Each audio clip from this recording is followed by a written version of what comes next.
الله الرحمن الرحيم.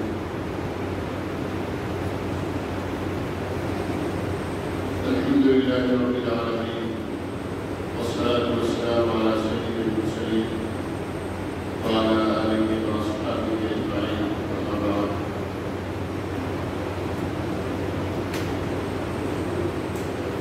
فقد قال النبي صلى الله تعالى عليه وسلم: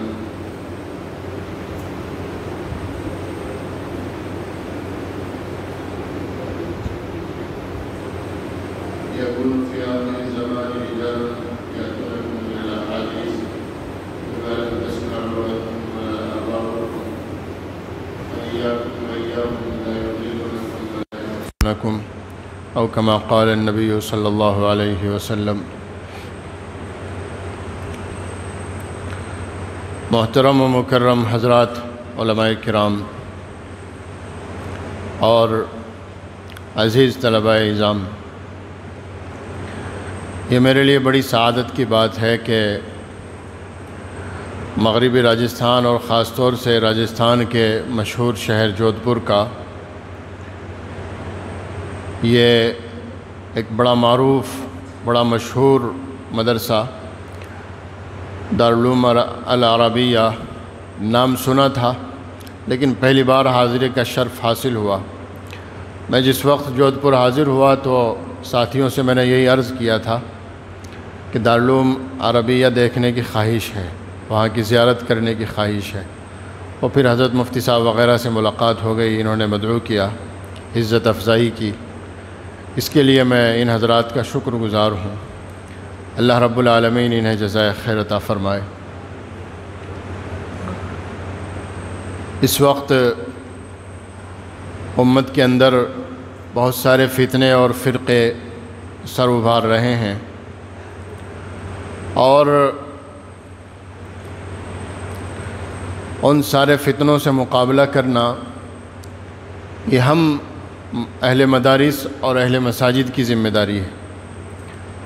ان فتنوں سے عوام کو بچانا اور ان کی سازشوں کا مقابلہ کرنا، ان کے اعتراضات کے معقول اور دندان شکن جواب دینا، ان کے وسوسوں کا ازالہ کرنا، یہ ہماری ذمہ داری ہے. اگر ہم نے اپنی یہ ذمہ داری پوری نہیں کی تو فتنے اٹھیں گے، لوگوں کو وسوسوں کے اندر مبتلا کر دیں گے. شروع میں لوگ مسلکی اعتبار سے مذبذب ہوں گے، اور پھر رفتہ رفتہ وہ دینی اعتبار سے بھی مذبذب ہوتے جائیں گے. الحاد کے فتنے اٹھیں گے، لوگوں کے ایمان کو ختم کر دیں گے. ارتدادی فتنے اٹھیں گے، ختم نبوت کا انکار کر دیں گے.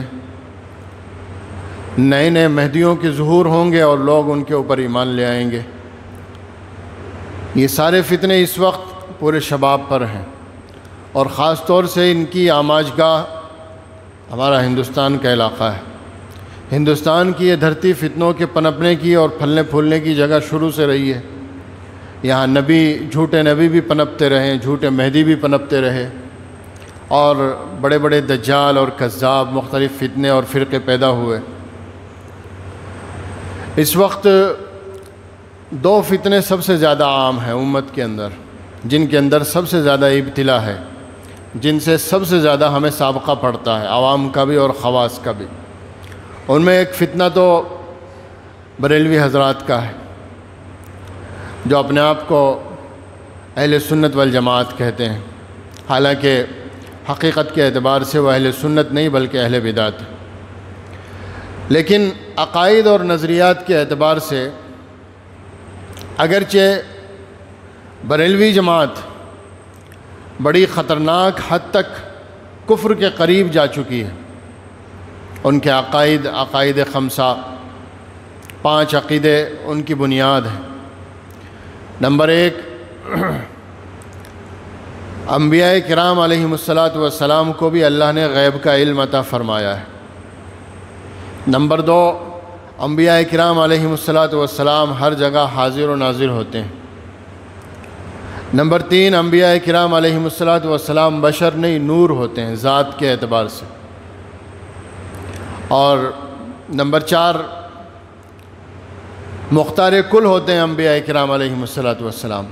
مختار کل یعنی اللہ کی طرف سے انہیں وہ پاور دی گئی ہوتی ہے کہ وہ جب چاہیں جو کچھ چاہیں عالم کے اندر تصرف کر سکتے ہیں۔ اور نمبر 5 ندا لغیر اللہ، یہ پکار فوق الاسباب کہا جاتا ہے اسے، کہ ہم کہیں سے بھی کسی بھی وقت آہستہ یا زور سے پکاریں تو انبیاء کرام ہماری پکار کو بغیر کسی سبب کے سن لیتے ہیں، دور سے بھی سنتے ہیں اور قریب سے بھی سنتے ہیں۔ یہ 5 عقائد خمسہ کہلاتے ہیں جو بریلوی جماعت کی بنیاد ہے۔ ان کے اوپر بریلوی مذہب کا دار و مدار ہے۔ اور ہمارے یہاں فقہ حنفی کے اندر جو فتاویٰ کی کتابیں ہیں، عالمگیری ہے یا شامی وغیرہ کتابیں ہیں، ان کے اندر باقاعدہ خصوصیت کے ساتھ لکھا ہے کہ اگر کوئی شخص پیغمبروں کو حاضر و ناظر سمجھتا ہے، عالمگیری وغیرہ کے اندر تو باقاعدہ نکاح کی مجلس کے اندر گواہوں اور کوئی آدمی یہ کہے کہ میں نے اللہ کو اور اس کے رسول کو گواہ بنایا، یہ نظیر پیش کی ہے، تو فرمایا کافر ہو جائے گا، کیونکہ جناب رسول اللہ صلی اللہ علیہ وسلم کو ہر جگہ حاضر و ناظر ماننا یا آپ کے علم غیب کا عقیدہ رکھنا یا یہ سمجھنا کہ کوئی بھی پیغمبر یا کوئی بھی ذات اللہ کے علاوہ ہر وقت جب چاہے جس طرح چاہے عالم کے اندر تصرف کر سکتی ہے، یا جب چاہے جہاں چاہے اور جیسے چاہے ہماری پکار کو ہر وقت ہر آن سن سکتی ہے، یہ کفری عقیدے ہیں۔ عقائد بڑے خطرناک ہیں اور کفر تک پہنچانے والے ہیں۔ ہمارے اکابرین چونکہ کفر کے معاملے میں، کفر کے فتوے لگانے کے معاملے میں بڑے محتاط تھے، اس لیے عقائد کے اوپر کفر کے فتوے لگائے، لیکن ان عقائد رکھنے والوں کے اوپر احتیاط کے طور پر صراحت کے ساتھ کفر کے فتوے نہیں لگائے۔ لیکن ظاہر ہے کہ ان عقیدوں کے رکھنے کی وجہ سے وہ حضرات کفر کے قریب پہنچ گئے، لیکن چونکہ ان کے عقیدے تو خطرناک ہیں، لیکن عوام تعداد بھی عوام میں زیادہ ہے ان کی جہالت کی وجہ سے، لیکن ان کا مذہب تبلیغی نہیں ہے، وہ پھیلتے نہیں ہیں۔ جیسے جہالت ختم ہوگی ویسے وہ خود ختم ہو جائیں گے۔ جب تک جہالت ہے، اندھیرا ہے، تب تک ان کا راج ہے۔ جہاں علم کی شمع روشن ہوگی وہاں بریلویت کا جنازہ نکل جائے گا۔ اور الحمدللہ بریلویت کی تو کایا پلٹ دی اور ان کے علاقوں میں انقلاب لے آئے ہمارے تبلیغی جماعت کے حضرات۔ جہاں گئے، جس علاقوں میں گئے، وہاں کایا پلٹ ہو گئی۔ ایک فتنہ جو سب سے زیادہ خطرناک ہے اور جو سب سے زیادہ پھیلتا ہے، جس کے شکار ہمارے عوام بھی ہوتے ہیں اور خواص بھی ہوتے ہیں، وہ ہے غیر مقلدین کا فتنہ، جسے ہم لوگ اہل حدیث کہتے ہیں، غیر مقلدین کا فتنہ۔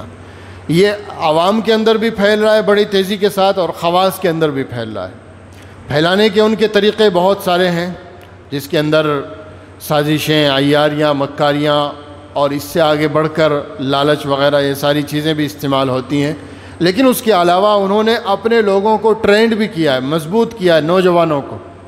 انہوں نے اپنے نوجوانوں کو کچھ بنیادی چیزیں ایسی سکھا دی ہیں کہ ہمارے پاس ان کا جواب نہیں ہوتا، اور جب جواب نہیں ہوتا وہ ہمارے لوگوں میں بیٹھتے ہیں اور لوگوں میں بیٹھ کر وہ کہیں گے کہ صاحب آپ نماز کے اندر رفع دین نہیں کرتے، جبکہ بخاری شریف کے اندر رفع دین کی حدیثیں موجود ہیں، اور آپ انہیں ضعیف بھی نہیں کہہ سکتے کیونکہ بخاری شریف اصح الکتب ہے، ساری کتابوں میں سب سے زیادہ صحیح ہے، بخاری کی ہر روایت صحیح ہے۔ تو جب حدیث صحیح ہے، بخاری شریف میں موجود ہے، تو آپ کا عمل کیوں نہیں؟ ہمارے لوگوں کے پاس جواب نہیں ہوتا تو خاموش ہو جاتے ہیں، اور رفتہ رفتہ جب یہی بات بار بار ان کی طرف سے دہرائی جاتی ہے تو مذبذب ہو جاتے ہیں، شک میں پڑ جاتے ہیں، اور اسی شک کی وجہ سے پھر آگے چل کر وہ کبھی نہ کبھی ان کا نوالا بن جاتے ہیں، شکار ہو جاتے ہیں ان کے فتنوں کا۔ اگر ہم نے بھی اپنے نوجوانوں کو، اپنے لوگوں کو ان فتنوں سے پنجہ آزمائی کا طریقہ، ان کے تعاقب کا طریقہ سکھایا ہوتا تو آج ہمارے نوجوان انہیں تلاش کرتے پھرتے اور انہیں خطرہ ہوتا کہ کہیں ہمارے لوگوں کو اپنے قریب نہ کر لیں۔ مثال کے طور پر لوگوں سے کہا جاتا ہے کہ بھئی آپ نماز میں رفع الیدین نہیں کرتے، اس کی وجہ کیا ہے؟ تو ہمارے اکابرین اور مشائخ سے سنا ہے کہ کسی بھی بات کے دو جواب ہوتے ہیں، ایک جواب الزامی ہوتا ہے اور ایک جواب تحقیقی ہوتا ہے۔ الزامی جواب تو مخالف کا منہ بند کرنے کے لیے دیا جاتا ہے، آپ تحقیقی جواب پیش کریں گے تو مخالف بولتا رہے گا کیونکہ سمجھنے کی اس کی نیت نہیں، وہ اشکال پہ اشکال کرتا جائے گا اور بعد میں نتیجہ یہ نکلے گا، وہ کہے گا آپ نے فضول بحث میں وقت ضائع کر دیا، میری بات کا جواب نہیں دیا۔ تو اس لیے تحقیقی جواب سے پہلے الزامی جواب دیا جاتا ہے تاکہ اس کا منہ بند ہو جائے، جب اس کی زبان بندی ہو جائے گی اس کے بعد وہ تحقیقی جواب سنے گا توجہ سے۔ اب یہ ایک مثال ہے، سب سے زیادہ یہ مسئلہ پیش آتا ہے، اس لیے مثال کے طور پر میں نے اسے پیش کیا ہے کہ بھئی آپ نماز میں رفع الیدین کیوں نہیں کرتے جبکہ رفع الیدین کی حدیثیں بخاری میں موجود ہیں، اور بعض حضرات کہتے ہیں کہ رفع الیدین کی حدیثیں 400 ہیں حدیث کی کتابوں میں، کوئی کہتا ہے 800 حدیثیں موجود ہیں، کوئی کہتا ہے سارے صحابہ کرتے تھے، وغیرہ وغیرہ مختلف طرح کے دعوے ہیں۔ تو اب آپ اس کا کیا جواب دیں گے؟ بھائی 400 حدیثیں موجود ہیں، بخاری میں بھی ہے، ترمذی میں، مسلم میں، ابو داؤد میں، نسائی میں، ابن ماجہ میں، حدیث کی کوئی کتاب نہیں جس میں رفع الیدین کی حدیثیں موجود نہ، آپ کا عمل کیوں نہیں؟ تو اس کا تحقیقی جواب تو ہم بعد میں دیں گے، پہلے ہم اس کا الزامی جواب دیں گے۔ ہم ان سے کہیں گے بھائی آپ مانتے ہیں صحیح بخاری کے اندر ساری حدیثیں صحیح ہیں اور ساری حدیثیں قابل عمل ہیں، تو ہم آپ کے سامنے کچھ حدیثیں پیش کر دیتے ہیں۔ مثال کے طور پر آپ ہمیں بتائیے آپ کا ان حدیثوں کے اوپر عمل کیوں نہیں ہے؟ یہ حدیث بھی بخاری میں اور یہ بھی بخاری میں۔ مثال کے طور پر بخاری شریف کے اندر جوتوں میں نماز پڑھنے کی حدیث، حضرت انس رضی اللہ تعالیٰ عنہ کی روایت، کان یصلی فی نعلیہ، حضور اپنے جوتوں میں نماز پڑھتے تھے۔ بخاری کے اندر ایک کپڑے میں نماز پڑھنے کی حدیث، اور ایک حدیث نہیں کئی حدیثیں ہیں موجود۔ بخاری شریف کے اندر حدیث موجود ہے اور 3-4 روایتیں مسلسل ہیں کہ گرمی کی شدت کے اندر ظہر کی نماز تاخیر سے پڑھنی چاہیے۔ حضرت بلال رضی اللہ تعالیٰ عنہ نے اذان دینے کی کوشش کی، حضور نے فرمایا ابرد، موسم ٹھنڈا ہونے دو، مزاج موسم کا ٹھنڈا ہونے دو، بہت تاخیر سے۔ اور حدیث میں الفاظ ہیں صحابہ کے، فرماتے ہیں کہ ہم نے ظہر کی نماز اس وقت پڑھی حتی رأینا فیء التلول، جنگل کے اندر جو ریت کے ٹیلے ہوتے ہیں ان ٹیلوں کے سائے جب ہمیں نظر آنے لگے اس وقت ہم نے ظہر کی نماز پڑھی۔ آپ بتائیے کیا 1 بجے ریت کے ٹیلوں کے سائے نظر آ سکتے ہیں؟ 2 بجے بھی نظر نہیں آئیں گے، 3 بجے کے بعد جا کے ریت کے ٹیلوں کے جو اونچے ٹیلے ان کے سائے نظر آ سکتے ہیں۔ بخاری کی روایت ہے، بخاری شریف کے اندر حدیث موجود ہے حضرت انس رضی اللہ تعالیٰ عنہ کی کہ جو آدمی وتر کی نماز کے اندر رکوع میں جانے کے بعد دعائے قنوت پڑھتا ہے وہ جھوٹا ہے، تکذیب کی ہے اس کی۔ تو یہ ساری روایتیں بھی بخاری میں موجود ہیں۔ میں نے مستقل ایک رسالے کے اندر بخاری کی 150 حدیثیں جمع کی ہیں جن کے اوپر غیر مقلدین کا عمل نہیں ہے، 150 حدیثیں۔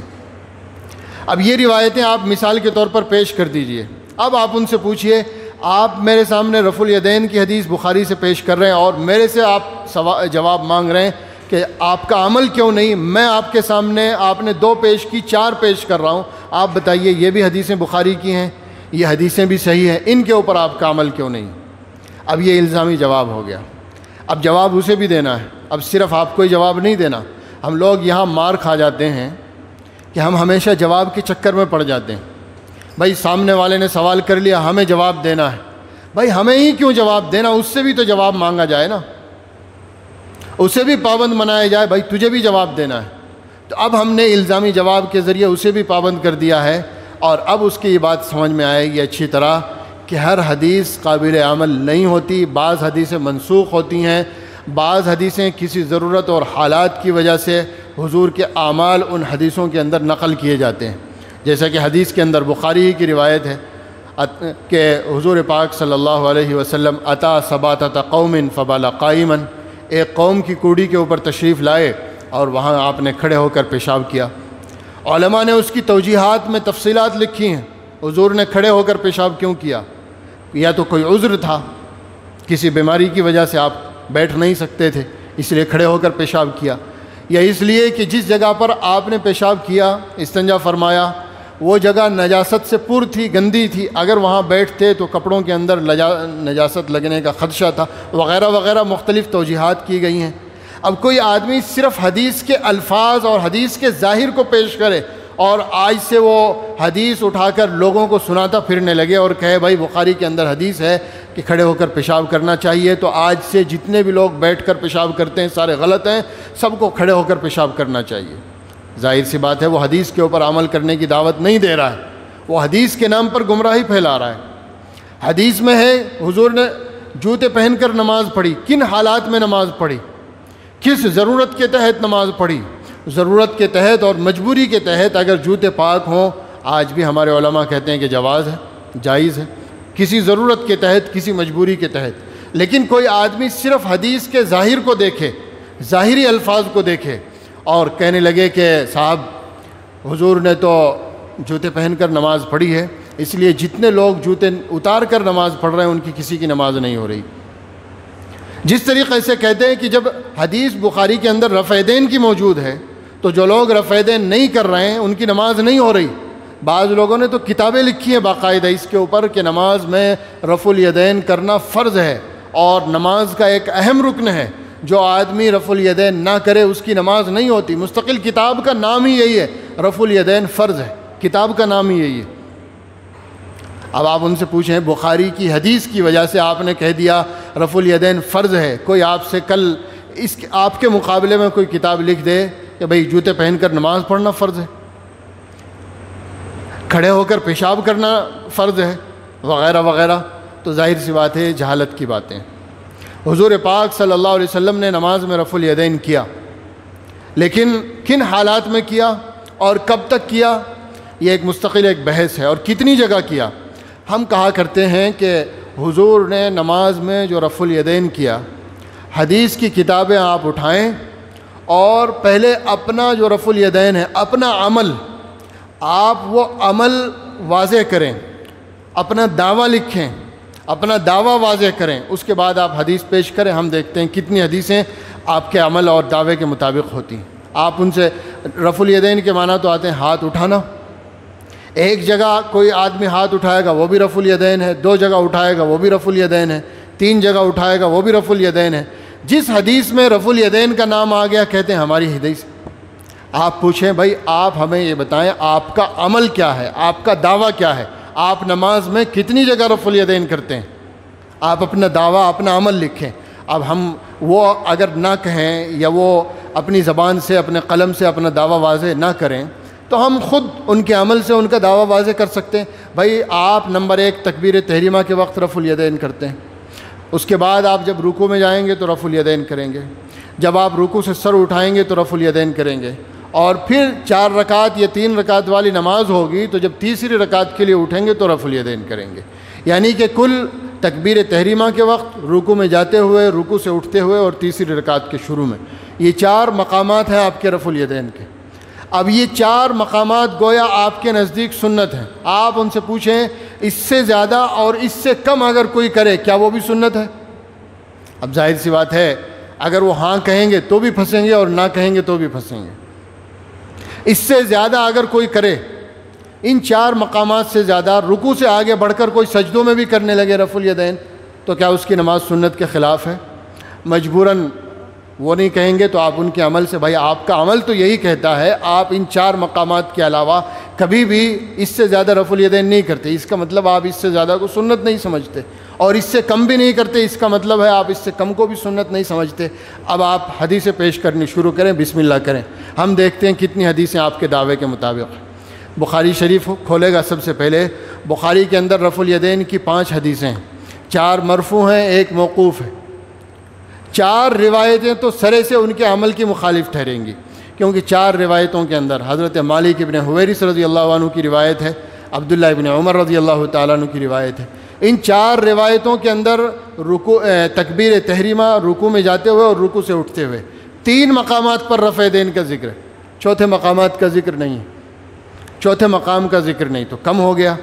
تو جس حدیث کے اندر آپ کے عمل سے کم تعداد موجود ہے وہ آپ کے دعوے اور آپ کے عمل کے مطابق ہی نہیں، وہ تو آپ کے خلاف پڑ گئی۔ آپ ہمیں جواب دیں کہ ان حدیثوں کے اوپر آپ کا عمل کیوں نہیں، جب بخاری کی 4 حدیثوں میں 3 مقامات پر رفع یدین کا تذکرہ ہے، آپ 4 پہ کیوں کرتے ہیں؟ اب وہ آگے عبداللہ ابن عمر کی روایت پیش کرے گا، موقوف روایت۔ عبداللہ ابن عمر رضی اللہ عنہ 4 مقامات پر کرتے تھے۔ کہے گا دیکھو 4 تو ثابت ہو گیا، ہمارا ایک جگہ مناظرہ ہو رہا تھا، یوٹیوب پہ بھی موجود ہے وہ مناظرہ، آج سے تقریباً 7-8 سال پہلے ہوا۔ تو اس میں جو مناظر تھا مخالف، اس نے دعویٰ کر دیا کہ ہم جو رفع الیدین کرتے ہیں اس رفع الیدین کی حدیثیں بخاری میں بھی ہیں اور مسلم میں بھی۔ ہم نے اسی نقطے پر اسے روک لیا۔ ہم نے کہا آپ سب سے پہلے اپنا عمل لکھیے، کتنی جگہ رفع الیدین کرنا سنت ہے، اور اس کے بعد آپ حدیثیں پیش کیجئے۔ اب اس نے عمل لکھا اپنا، 4 مقامات پر رفع الیدین کرنا سنت ہے، نہ اس سے زیادہ نہ اس سے کم۔ ہم نے کہا اب بسم اللہ کریں، بخاری شریف اٹھائیں۔ بخاری شریف اس نے اٹھائی، شروع کی 4 روایتیں پڑھی، مرفوع روایتیں۔ ہم نے کہا اپنے عمل کے اندر آپ شمار کیجئے کتنے ہیں، اور روایت میں شمار کیجئے کتنے رفع الیدین ہیں۔ ان کے عمل میں 4 تھے اور روایت میں 3 تھے۔ ہم نے کہا آپ جواب دیجئے کہ یہ حدیثیں آپ کے عمل کے خلاف ہیں، تو آپ کا عمل کیوں نہیں ان روایتوں کے اوپر؟ کہنے لگے یہ تو مختصر ہیں، اگلی روایت مفصل ہے۔ چلیے پڑھیے۔ اب وہ عبداللہ ابن عمر رضی اللہ عنہ کی روایت، اس میں 4 مقامات کا رفع الیدین تھا۔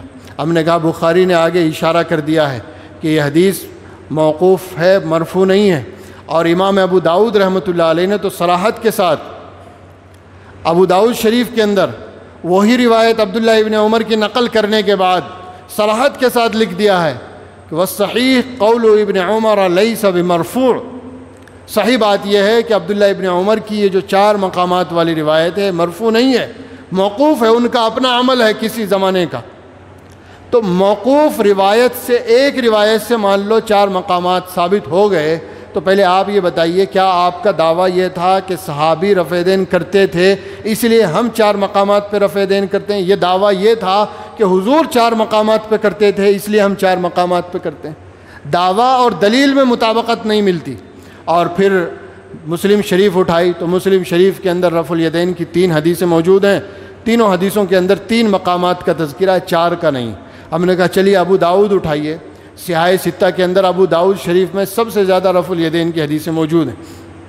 ابو داؤد شریف اٹھائی، حدیثیں پڑھنی شروع کی تو 2 یا 3 روایتوں کے علاوہ ساری روایتیں ان کے دعوے کے خلاف تھیں، ساری روایتیں، کسی میں 4 سے کم، کسی میں 4 سے زیادہ، اور اس میں سجدوں کا بھی تذکرہ آ گیا، سجدوں کے رفع الیدین کا۔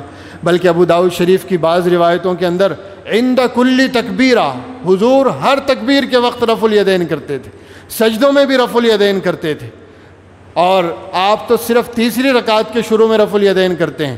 ابو داؤد وغیرہ کی روایتوں میں تو اذا قام من السجدتین، جب بھی 2 سجدے کر کے آپ کھڑے ہوتے، یعنی چاہے پہلی رکعت ہو، چاہے دوسری ہو، چاہے تیسری ہو، چاہے چوتھی ہو، ہر رکعت کے شروع میں آپ رفع الیدین کرتے تھے۔ تو آپ صرف تیسری کے شروع میں کیوں کرتے ہیں؟ دوسری کے شروع میں کیوں نہیں کرتے؟ چوتھی کے شروع میں کیوں نہیں کرتے؟ حدیثوں کے خلاف آپ کا عمل ہے۔ تو میرے بزرگوں اور بھائیوں، جب ہم اصول کے ساتھ بات کریں گے نا تو کسی بھی مسئلے کے اندر مخالف ہمارے سامنے ٹک نہیں سکے گا۔ الحمدللہ اللہ کا فضل اور احسان ہے، بزرگوں کی دعاؤں اور بزرگوں کی سرپرستی کا نتیجہ ہے کہ ہندوستان کے اندر یہ جو ہماری 2 بڑی جماعتیں ہیں، غیر مقلدین کی اور بریلوی حضرات کی، ان دونوں کے چوٹی کے جو سب سے بڑے بڑے مناظر ہیں، ان دونوں سے گفتگو کا اللہ نے موقع دیا ہے اور اللہ رب العالمین نے کامیابی عطا فرمائی ہے۔ آج سے تقریباً 7-8 سال پہلے کی بات ہے، 2013 کی بات، 14 کی بات ہے۔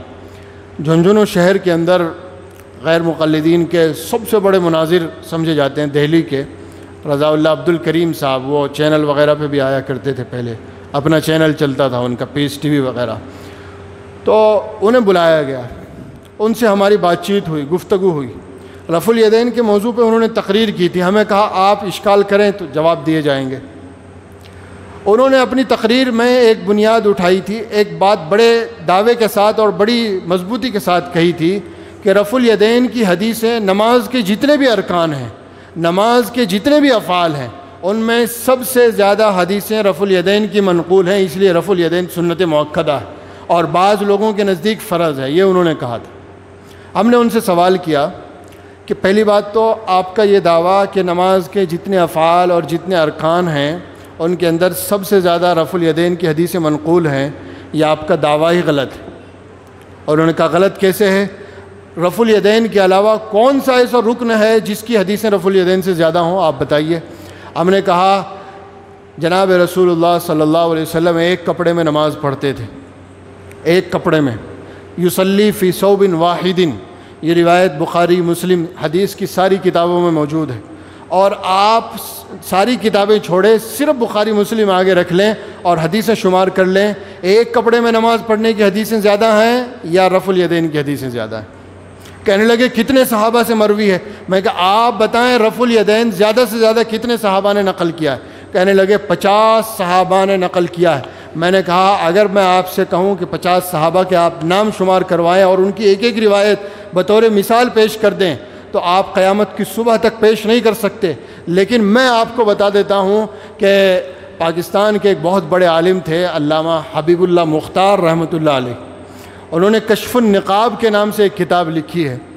اس کتاب کے اندر انہوں نے ایک کپڑے میں نماز پڑھنے کی روایتیں 53 صحابہ سے نقل کی، 53 صحابہ سے۔ آپ نے کہا 50 صحابہ سے رفع الیدین کی روایتیں منقول ہیں، انہوں نے تو باقاعدہ روایتیں بھی نقل کی ہیں 53 صحابہ سے۔ آپ بتائیے 50 زیادہ ہوتے ہیں 53 زیادہ ہوتے ہیں؟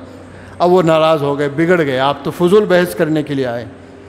تو بزرگوں اور بھائیوں، باطل جو ہوتا ہے نا وہ ظاہر میں چند چیزیں اور چند پوائنٹ انہیں سکھا دیے جاتے ہیں، حقیقت یہ ہوتی ہے جب اصول کے ساتھ اور مضبوطی کے ساتھ اور تیاری کے ساتھ ان کا مقابلہ ہوتا ہے تو پھر آپ خود محسوس کریں گے کہ باطل کے اندر جان نہیں ہوتی، پچھلے پاؤں بھاگتا ہے، منہ موڑ کر اور منہ پھیر کر بھاگتا ہے، پیٹھ دکھا کر بھاگتا ہے۔ بڑے بڑے موقعوں پر ہم نے دیکھا کہ بڑے تن تنا کر اور بڑے دن دناتے ہوئے مقابلے میں آئے، لیکن جب گفتگو ہوئی اور بات چیت چلی تو 0/0 اور 0/0 نکلے۔ ہم اہل حدیث ہیں، ہم نے کہا بھائی پہلے آپ یہ بتائیے اہل حدیث جو ہے یہ فنی نام ہے یا مسلکی نام ہے؟ یہ فنی نام ہے یا مسلکی؟ کہنے لگے مسلکی نام ہے، ہماری جماعت کا نام ہے۔ ہم نے کہا اسلاف کے اندر آپ اس کی نظیر پیش کر دیجئے اور یہ بتائیے کہ اہل حدیث کی جماعت مسلک کے اعتبار سے کب سے ہے، اسلاف کے اندر کون سی جماعت؟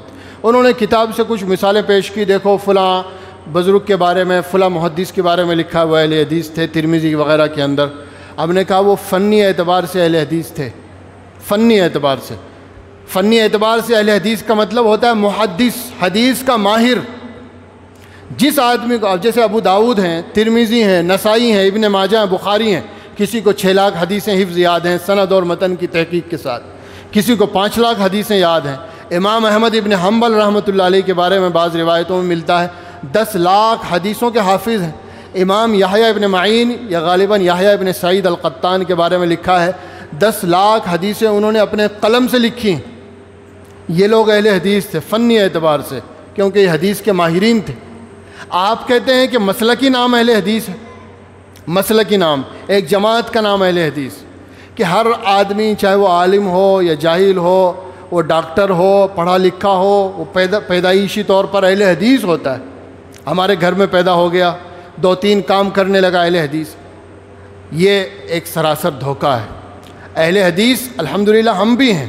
حضرت مولانا سرفراز خان صفدر رحمۃ اللہ علیہ بہت بڑے محقق عالم گزرے ہیں، انہوں نے ایک کتاب لکھی ہے طائفہ منصورہ، بڑی آسان اور عام فہم کتاب ہے، طلباء اور علماء کے پاس وہ کتاب ہونی چاہیے۔ انہوں نے اس کتاب کے اندر ثابت کیا ہے اسلاف کی کتابوں کے حوالوں سے اور تراجم اور تواریخ اور رجال کی کتابوں کے حوالوں سے کہ اہل حدیث ایک فن ہے اور اس فن کے ماہرین کو اہل حدیث کہا جاتا ہے۔ وہ چاہے حنفی ہوں تو بھی اہل حدیث ہیں، وہ شافعی ہوں تو بھی اہل حدیث ہیں، وہ مالکی ہوں تو بھی اہل حدیث ہیں، وہ حنبلی ہوں تو بھی اہل حدیث ہیں، اور وہ تقلید نہ کرتے ہوں لیکن فن کے ماہر ہوں تو بھی اہل حدیث۔ یہاں تک کہ شیخ سرفراز خان صفدر رحمۃ اللہ علیہ نے اس کے اندر کچھ مثالیں ایسی بھی پیش کی ہیں کہ وہ اہل حق میں سے بھی نہیں تھے، وہ حضرات شیعہ تھے، روافض تھے، لیکن علم حدیث کے اور فن حدیث کے ماہر تھے۔ تو علماء نے ان کے تراجم میں بھی لکھا ہے کہ وہ بھی اعلام اہل الحدیث یا رأس اہل الحدیث، اہل حدیث کے سرغنہ تھے۔ اہل حدیث کے سردار تھے، اہل حدیث کے بڑے لوگوں میں سے تھے، حالانکہ وہ تو شیعہ تھے، لیکن حدیث کے فن کے ماہر تھے۔ بخاری کے اندر کئی ایسے راوی ہیں کہ جو شیعہ تھے لیکن فن حدیث کے ماہر تھے، اس لیے انہیں اہل حدیث کہا جاتا ہے۔ تو بزرگوں، یہ جو فن ہے حدیث، علم حدیث، جو اس کا فن کا ماہر بن جاوے اسے محدث کہا جائے گا، اصحاب الحدیث کہا جائے گا، اہل حدیث کہا جائے گا۔ لیکن فن کا ماہر نہ ہو بندہ اور چند کام کرنے لگے اپنے شعار اور پہچان بنا کر مسلکی اعتبار سے، اسے اہل حدیث نہیں کہا جائے گا۔ صحیح جو جماعت ہے وہ اہل سنت والجماعت، اہل سنت والجماعت یہ اہل حق کا نام ہے، تو صحیح جماعت اہل سنت والجماعت ہے۔ آپ حضرات کبھی موقع ملے تو آپ پوچھئے گا کہ اہل حدیث نام، اس نام کے رکھنے کی دلیل کیا ہے؟ قرآن سے یہ نام ثابت ہے یا حدیث سے یہ نام ثابت ہے؟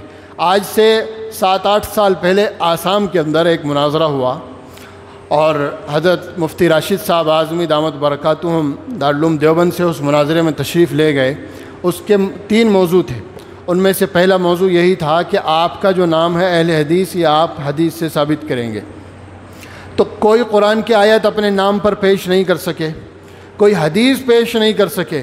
ابو سعید خدری رضی اللہ عنہ کی ایک روایت پیش کی کہ ابو سعید خدری نے اپنے ساتھیوں سے، اپنے شاگردوں سے کہا تھا، انتم اصحاب الحدیث یا انتم اہل الحدیث بعدی، کہ میرے بعد تم حدیث والے ہو۔ پہلی بات تو وہاں حدیث کا اور اہل حدیث کا کیا مفہوم تھا، اس سے قطع نظر حضرت مفتی راشد صاحب دامت برکاتہم نے اس روایت کے جواب میں فرمایا کہ اس روایت کی سند میں ایک راوی ابو ہارون العبدی ہے، اور اس راوی کے بارے میں رجال کی کتابوں میں لکھا ہے اکذب من فرعون، یہ فرعون سے بھی بڑا جھوٹا ہے۔ اب بتائیے، حدیث آپ کو مرفوع نہیں ملی، حدیث آپ کو موقوف نہیں ملی، ایک صحابی کا قول ملا، اس روایت کی سند میں ایک راوی فرعون سے بڑا جھوٹا ہے۔ اب آپ بتائیے، فرعون سے بڑے جھوٹے راویوں کی روایتوں پر اعتماد کر کے آپ اہل حدیث کیسے بن سکتے ہیں؟ کون سی دلیل ہے جس سے آپ نے اپنا نام ثابت کیا؟ صحیح نام کیا؟ اہل سنت والجماعت، یہ دلیل سے ثابت ہے۔ بہت ساری روایتیں موجود ہیں، حضور نے فرمایا علیکم بسنتی، میری سنت پر عمل کرو۔ حضور نے کہیں نہیں فرمایا علیکم بحدیثی، حضور نے فرمایا من احب سنتی فقد احبنی ومن احبنی کان معی فی الجنہ، جس نے میری سنت سے محبت کی اس نے مجھ سے محبت کی، اور جس نے مجھ سے محبت کی جنت میں میرے ساتھ ہوگا۔ سنت کے اوپر عمل کی ترغیب حدیثوں میں دی گئی ہے، اور سنت سے اعراض کرنے پر وعیدیں حدیثوں میں بیان کی گئی ہیں، لیکن حدیثوں کے اوپر عمل کا کہیں حکم نہیں دیا گیا۔ وجہ اس کی رات کے بیان میں بھی میں نے تذکرہ کیا تھا کہ بعض حدیثیں منسوخ ہوتی ہیں، بعض حدیثیں قابل عمل نہیں ہوتی، بعض حدیثیں حضور کے ساتھ خاص ہوتی ہیں، لیکن وہ ساری روایتیں ہیں، حدیثیں موجود ہیں۔ اب کوئی آدمی کہتا ہے میرا تو عمل حدیثوں کے اوپر ہے، تو حدیثیں تو یہ ساری کی ساری ہیں، ان کے اوپر عمل ہونا چاہیے۔ ہم کہتے ہیں حدیث کے اوپر عمل نہیں ہوگا، عمل ہوگا سنت کے اوپر، سنت منسوخ نہیں ہوگی، اور جو منسوخ ہو جائے وہ سنت نہیں رہے گی۔ اور حضور کی جو خصوصیات ہیں، جو مجبوری کے اور بشری تقاضوں یا کسی حالات کے تقاضے کی وجہ سے جو بعض مرتبہ آپ نے کام کیے، انہیں سنت نہیں کہا جائے گا۔ سنت وہ کام ہوگا جو حضور نے ہمیشگی کے ساتھ، پابندی کے ساتھ کیا ہو، اور آپ کے بعد آپ کے صحابہ نے اس کے اوپر عمل کر کے دکھایا ہو، وہ کام سنت ہوگا۔ اس لیے ہم کہتے ہیں کہ صحیح نام اہل سنت ہے، سنت ہی کے اوپر عمل کرنا ہے، اور اپنے آپ کو سنت ہی کی طرف منسوب کرنا ہے، اپنے آپ کو کہنا اہل السنہ، اور صحابہ کرام رضی اللہ عنہم اجمعین کی پوری جماعت کو معیار حق سمجھنا، ان کے ایک ایک فرد کو ہدایت کامل سمجھنا، ان کے ساتھ مکمل حسن ظن رکھنا، ان کے ہر قول و فعل کو صحیح اور حق سمجھنا، نہ ان کی نیتوں کے اوپر شک کرنا اور نہ ان کے اوپر کسی طرح کا اعتراض کرنا۔ اور یہ جو اصول بنایا الصحابۃ کلہم عدول، سارے صحابہ عادل ہیں، سچے ہیں، وہ روایت کے اندر بھی امانت دار ہیں، انہوں نے حضور کے الفاظ ہم تک پہنچائے، بالکل دیانت کے ساتھ پہنچائے۔ وہ درایت کے اندر بھی امانت دار ہیں، انہوں نے حضور کی حدیثوں کی جو تفسیر کی ہے، جو تشریح کی ہے، جو تعویل کی ہے، وہ بھی بالکل صحیح اور بالکل حق ہے۔ روایت میں بھی صحابہ کو حجت سمجھنا اور درایت میں بھی صحابہ کو حجت سمجھنا، اس کا مطلب ہوتا ہے جماعت، صحابہ کی جماعت کو ماننا۔ اس اعتبار سے ہم اپنے آپ کو کہتے ہیں جماعت، اہل جماعت۔ اہل السنہ والجماعہ یہ ہمارا صحیح نام ہے، اور اہل السنہ والجماعہ یہی مسلک حق ہے۔ وہ جو 72 فرقے جہنم میں جانے والے اور ایک جماعت جنت میں جانے والی، وہ جو جنت میں جانے والی جماعت ہے اس کا نام اہل السنہ والجماعہ ہے۔ اس لیے ہم فخر کے ساتھ کہیں کہ الحمدللہ ہم لوگ اہل السنہ والجماعہ ہیں، اور اہل السنہ ہم اس لیے ہیں کہ اہل السنت بننے کی تاکید ہمیں حضور نے کی ہے، سنتوں پر عمل کا حکم حضور نے دیا ہے۔ آپ اہل الحدیث کہتے پھریں لیکن دلیل نہیں پیش کر سکیں گے، بلکہ اگر وقت ہوتا تو میں بتاتا کہ اہل الحدیث کا لفظ مسلکی اعتبار سے کب سے شروع ہوا اور کس طریقے سے انگریز کی عدالتوں میں درخواستیں دی گئی، اور وہاں سے پھر سرکلر جاری ہوئے سرکاری طور پر۔ اشاعت السنہ لاہور سے ایک اخبار نکلتا تھا، ہمارے پاس اس کی کاپی موجود ہے، ہم نے گزشتہ دنوں کچھ نوجوانوں کو اس کی فوٹو کاپیاں بھی دی تھی۔ اس کے اندر باقاعدہ اشتہار دیا گیا تھا، انگریز کی عدالتوں کے اندر درخواست دی گئی تھی مولانا حسین بٹالوی کی طرف سے کہ ہماری جماعت جسے کوئی وہابی کہتا ہے، کوئی ان کا مختلف ناموں سے پکارتے ہیں، تو بہتر یہ ہے کہ ہمارا نام اہل حدیث رکھا جائے سرکاری طور پر۔ اور اس میں یہ بھی لکھا کہ ہم اس نام کے حقدار اس لیے بھی ہیں کہ ہم گورنمنٹ کے وفادار ہیں، اور اپنی وفادار گورنمنٹ سے جو ہے ہم مطالبہ کرتے ہیں ہمارا نام اہل حدیث رکھا جائے، ہماری وفاداری کے صلے میں ہماری درخواست کو قبول کیا جائے۔ چنانچہ ان کی درخواست کو قبول کیا گیا، اور سرکاری طور پر عدالتوں سے مختلف سالوں کے اندر کلکتہ کی عدالت نے الگ سال کے اندر، پھر اس کے چند سالوں کے بعد بمبئی کی عدالت نے، پھر اس کے چند سالوں کے بعد پنجاب کی عدالت نے سرکلر جاری کر کے سرکاری طور پر اعلان کیا کہ آج سے اس جماعت کا نام اہل حدیث۔ تو یہ تو سند ہے، مسلکی طور پر اہل حدیث اس وقت سے نام پڑا ہے، ورنہ اس سے پہلے اہل حدیث تھے لیکن وہ فنی اعتبار سے اہل حدیث تھے۔ وقت بہت کم ہے اور آپ حضرات کی چھٹی کا بھی وقت ہو گیا ہے، اور باتیں بہت ساری ہیں، چند باتیں ذہن میں آئی تھی وہ ٹوٹی پھوٹی آپ حضرات کے سامنے بڑے ڈرتے ہوئے عرض کر دی، کیونکہ علماء کرام، محقق علماء کرام تشریف فرما ہیں۔ ان حضرات سے بھی درخواست ہے کہ اگر کہیں کوئی عدم توازن یا کوئی اونچ نیچ بات میں رہی ہو تو رہنمائی فرمائیں اور متوجہ فرمائیں، تو انشاءاللہ اس کی اصلاح کر لی جائے گی۔ آپ حضرات سے یہی درخواست ہے کہ طالب علمی کے زمانے میں چھوٹی چھوٹی کتابیں، مسلکی کتابیں آپ حضرات پڑھتے رہیں، مطالعے میں رکھیں، خارجی اوقات کے اندر 5-5 10-10 منٹ بھی اگر روزانہ مطالعے کی عادت ڈالیں گے مسلکی کتابوں کی، تو انشاءاللہ سال بھر کے اندر اچھا خاصا ذخیرہ ہمارے ذہن و دماغ میں مسلکی اعتبار سے محفوظ ہو جاوے گا، اور پھر انشاءاللہ کوئی آدمی ہمیں اپنے مسلک سے متزلزل نہیں کر سکے گا، ہلا نہیں سکے گا، وسوسے میں اور شک میں مبتلا نہیں کر سکے گا۔ اللہ رب العالمین ہمیں اپنے اکابر، اپنے اسلاف کے اوپر اعتماد کرنے کی توفیق عطا فرمائے، ان کے مسلک کے اوپر، مسلک حق کے اوپر اللہ رب العالمین ہمیں استقامت کے ساتھ مرتے دم تک ثابت قدم رکھے۔ وآخر دعوانا ان الحمد للہ رب العالمین۔